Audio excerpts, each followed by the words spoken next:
Well, what we're about to show you is that there's nothing federal about the Federal Reserve, and there are no reserves.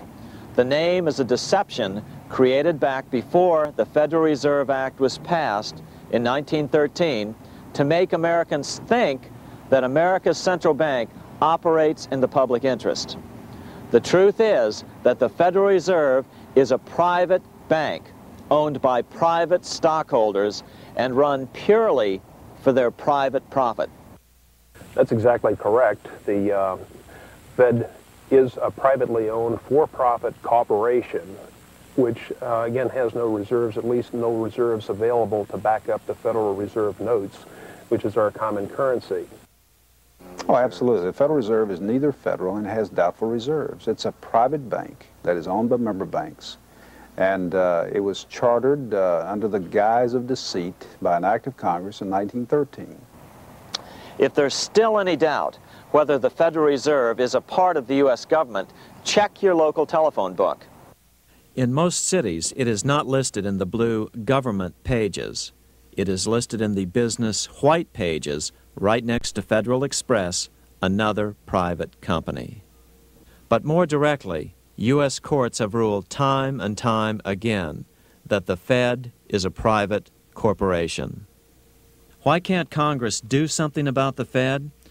Most members of Congress just don't understand the system, and the few who do are afraid to speak up. For example, initially a veteran congressman from Chicago asked us if he could be interviewed for this video. However, both times our camera crew arrived at his office to do the interview, this was all we were able to film.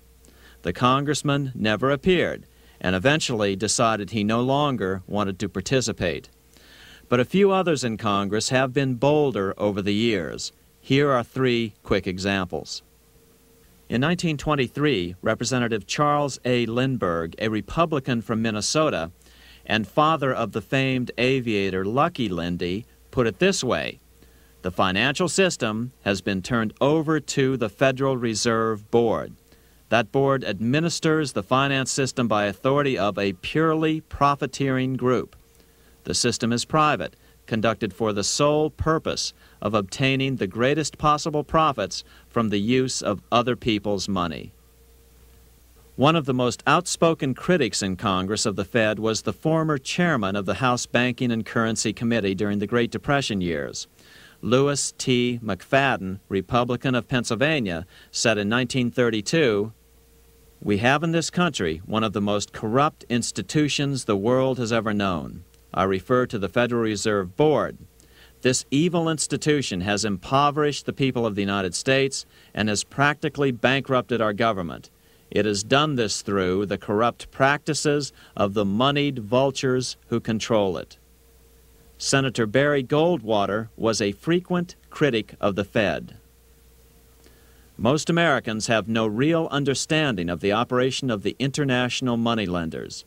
The accounts of the Federal Reserve System have never been audited. It operates outside the control of Congress and manipulates the credit of the United States. The Federal Reserve really, even though it is not part of the federal government, it is more powerful than the federal government. It's more powerful than the President, the Congress, and the courts. Now, a lot of people challenge me on that, but let me prove my case.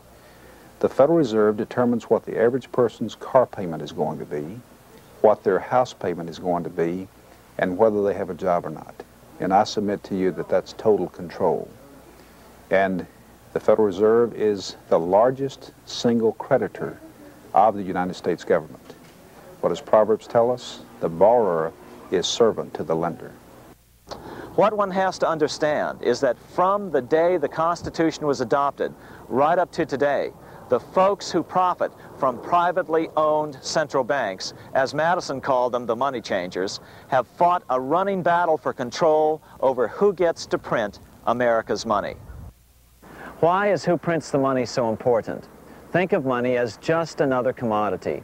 If you have a monopoly on a commodity that everyone needs, everyone wants, and nobody has enough of, there are lots of ways to make a profit, and also exert tremendous political influence. That's what this battle is all about.